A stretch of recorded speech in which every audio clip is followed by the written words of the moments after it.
Giselle Bundchen, a supermodel and ex-wife of Tom Brady, is now speaking out publicly about her divorce from the former NFL star. You might say, with some truth, that it's kind of cheap to use this story as fodder for this segment. After all, anytime a celebrity speaks publicly about a divorce, they're guaranteed to say things worthy of cancellation.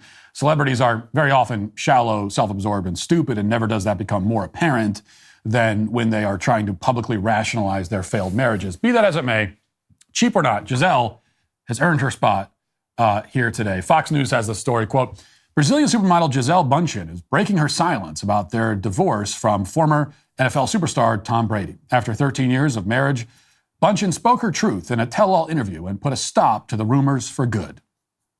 Okay, and second thought, we have to make a late addition to the cancellation. Whoever wrote this article for Fox is also canceled, because I understand that this article about a Giselle Bundchen interview is not meant to be a classic of American writing. I realize it's just content, it's just fodder intended to be vaguely consumed and then forgotten about 5 seconds later. But as someone who is also in the business of creating internet content, can we have at least a little bit of self-respect and pride in our craft? I mean, you packed 3 cliches into the first 2 sentences. Breaking her silence, spoke her truth, put a stop to the rumors for good. All I'm asking is that you take an additional 45 seconds to think of a slightly different way of wording it. You don't have to reach immediately for the cliche clear and spin. And this is important for everyone on the internet, in the internet content creation space, to understand, because they've already created AI that can write articles better than this. So if you want to have any chance of surviving, you need to be at least slightly more creative and interesting and human than a chatbot. But anyway, that's neither here nor there. Back to the article. It says, the 42-year-old model said the split was the death of my dream as she lost who was meant to be her partner for life. She lost him. Oh, she lost him, did she? What, did she let go of his hand at the mall? Did he wander off in the middle of the night? Lost him? No, she didn't lose him like you lose a pair of shoes. She chose to leave him. It was an active decision. I'm not sure to what extent it was a mutual decision. Maybe it was, maybe it wasn't. But it's certain at least that she was an active participant in the divorce. She didn't lose anything. She gave up. They gave up. But don't tell her that. She likes to tell herself that this all happened on its own through forces outside of her control. Quote, It's really interesting to me that the quality that people most admire is that where people don't quit. And here we are glamorizing somebody who, it sounds like from a lot of ways, has a fabulous life and quit. I think it's dangerous to go and celebrate somebody deciding to give up. Yeah, she quit on her marriage. He quit on their marriage. They both quit. It's not something we should be celebrating. It's tough because you imagine your life was going to be a certain way and you did everything you could, you know. Bundchen emotionally told Vanity Fair as she wiped away tears, I believed in fairy tales when I was a kid. I think it's beautiful to believe in that. I'm so grateful I did. Bundchen candidly addressed the reason the former power couple decided to split after over a decade together. Sometimes you grow together, sometimes you grow apart, she noted. When I was 26 years old and he was 29 years old, we met, we wanted a family. We wanted things together. So I have to kind of laugh. I remember Tom Brady took some heat for comparing being an NFL star to being in the military because he's gone from home during football season. I almost look at like a football season like you're going away on deployment in the military. Yeah. And it's like, man, here I go again. And I just sort of had to laugh. And I just wonder, is that part of what played into their divorce, that he was gone for those few months? I don't know. Try being a military wife. See how that works out for you. As time goes by, we realize that we just wanted different things, and now we have to make a choice. That doesn't mean you don't love this person. It just means that in order for you to be authentic and truly live that life that you want to live, you have to have someone who can meet you in the middle, right? It's a dance. It's a balance. When you love someone, you set them free to be who they are. And if you want to fly in the same direction, then that's amazing. Okay.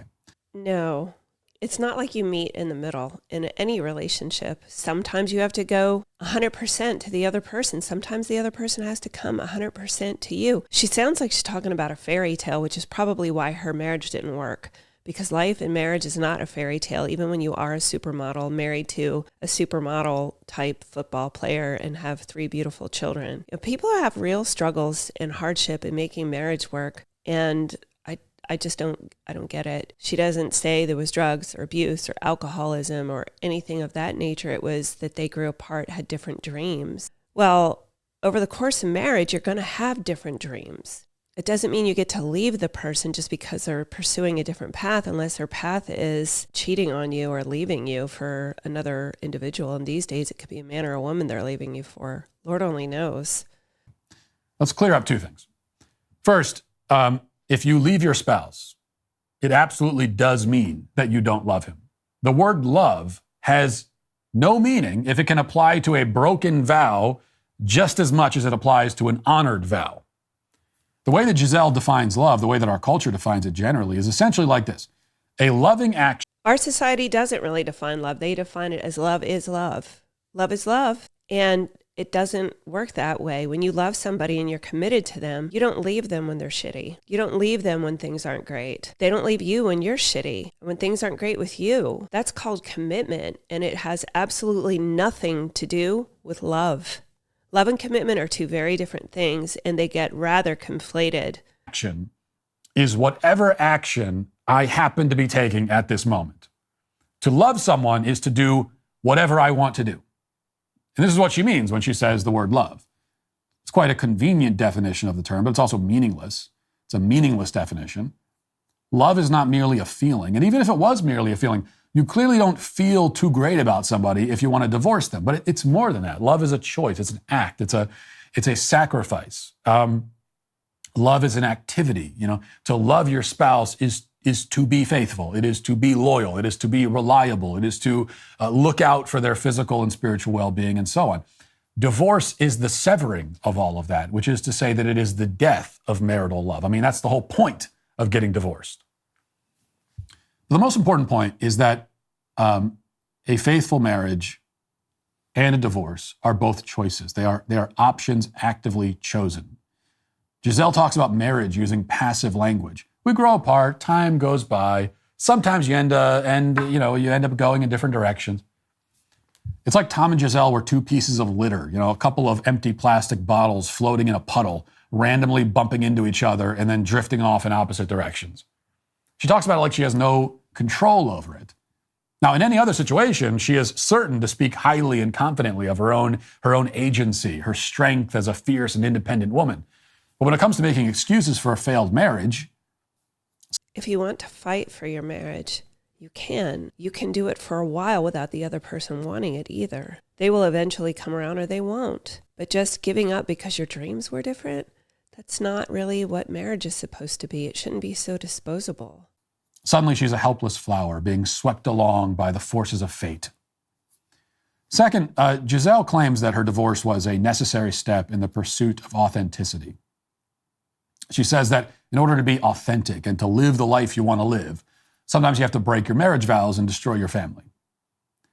And this is the part that really grates me the most and why we're talking about it, because we hear a lot about authenticity these days, and it's always in this context. To be authentic is to be selfish.